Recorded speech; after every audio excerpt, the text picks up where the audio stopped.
कुछ भी बोने से पहले या लगाने से पहले मिट्टी तैयार करना ज़रूरी हो जाता है, या खेत में हो या फिर कि गमले की मिट्टी तैयार करने की बात हो। आज हम गमले के लिए मिट्टी तैयार करेंगे। क्या होता है, खेत में या हम ज़मीन में कुछ भी बो देते हैं तो उतना देख रेख करने की ज़रूरत नहीं पड़ती है, लेकिन यदि हम गमले में कुछ लगाते हैं या बोते हैं उसकी देख रेख ज़्यादा करनी पड़ती है, क्योंकि सीमित मिट्टी में हम कुछ बोते हैं और जो ज़मीन होता है वो अपना अथाह होता है, तो उसमें फ़र्क नहीं पड़ता किसी पौधे या बीज को। आज हम गमले की मिट्टी तैयार करेंगे और उसमें क्या करना है, कैसे करना है, ये जानेंगे।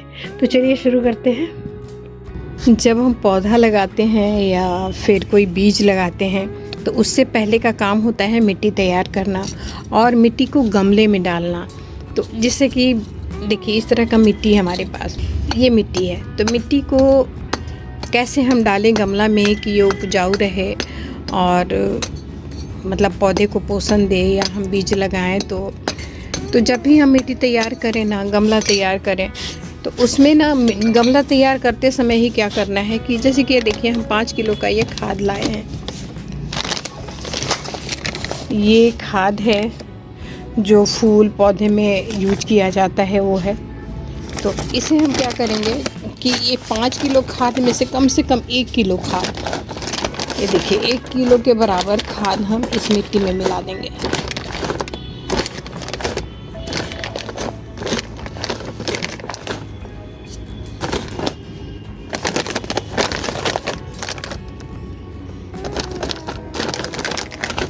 ये 1 किलो के बराबर खाद है, हमें 3 गमला तैयार करना है। तो इस मिट्टी में हम खाद को अच्छे से मिक्स कर देते हैं। देखिए, इस तरह से मिक्स करना है।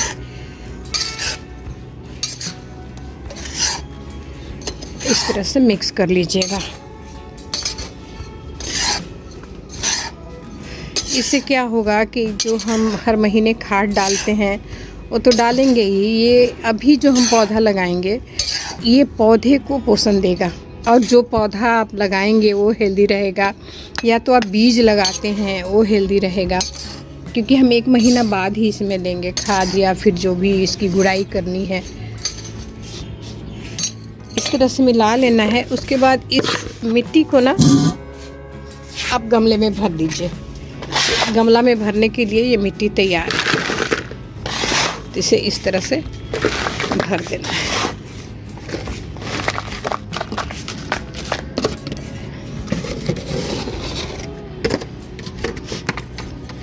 हो सके तो ये मिट्टी का जो ढेला है ये फोड़ लीजिएगा। जैसे कि देखिए, काफ़ी बड़े बड़े ढेला था इसमें, तो हम इसे फोड़ लिए हैं। आप भी इस तरह से तोड़ लीजिएगा। वैसे तो ये पानी पटाने के बाद गल जाता है, लेकिन फिर भी इसे तोड़ लेना है।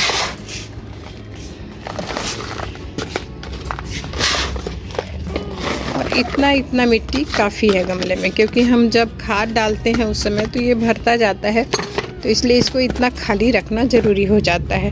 तो ये गमला हम भरे। अब ये दूसरा गमला है, तो इसे भी हम और एक चीज़ ध्यान रखिएगा, गमला में वो भरने से पहले इस तरह का छेद कर लीजिएगा। देखिए, जैसे कि हमने छेद किया है। इससे क्या होगा कि जो हम पानी पटाते हैं, एक्स्ट्रा पानी होता है वो निकलते जाता है ना, और पौधे को नुकसान नहीं पहुंचता। और ज़्यादा पानी पौधे के जड़ में जमा हो जाए तो पौधा सड़ भी सकता है। रूट यदि सड़ जाएगा ना तो पौधा फिर वही मुरझाने लगता है और फिर पौधा हमारा ख़राब हो जाता है, सूख जाता है। तो इसलिए छेद करना ज़रूरी हो जाता है।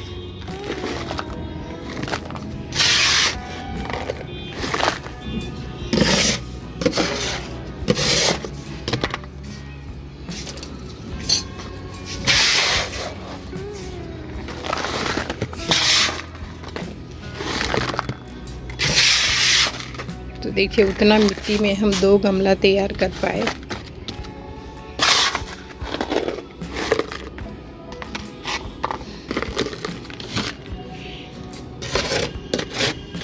आज हम क्या करेंगे कि गमले में पानी डाल देंगे हल्का सा। इसे पानी डालने के बाद क्या होगा कि मिट्टी जो है वो गीला हो जाएगा, और इसमें हम कल सुबह तक इसमें पौधे लगाना है तो पौधे लगाएंगे, और कोई बीज बोना है आपको तो इसमें बीज बो सकते हैं, क्योंकि मिट्टी एकदम सूखी हुई है। तो ये 2 गमले हमने तैयार कर लिए। इसमें हम पानी पटा देते हैं। तो इस तरह से पानी आपको डाल देना है, बस इतना पानी काफ़ी है, और ज़्यादा पानी मत डालिएगा, नहीं तो जो हम खाद डाले हैं तो ये पानी डाल के हम इसे छोड़ देते हैं आज। तो ये हमने गमला तैयार कर लिया।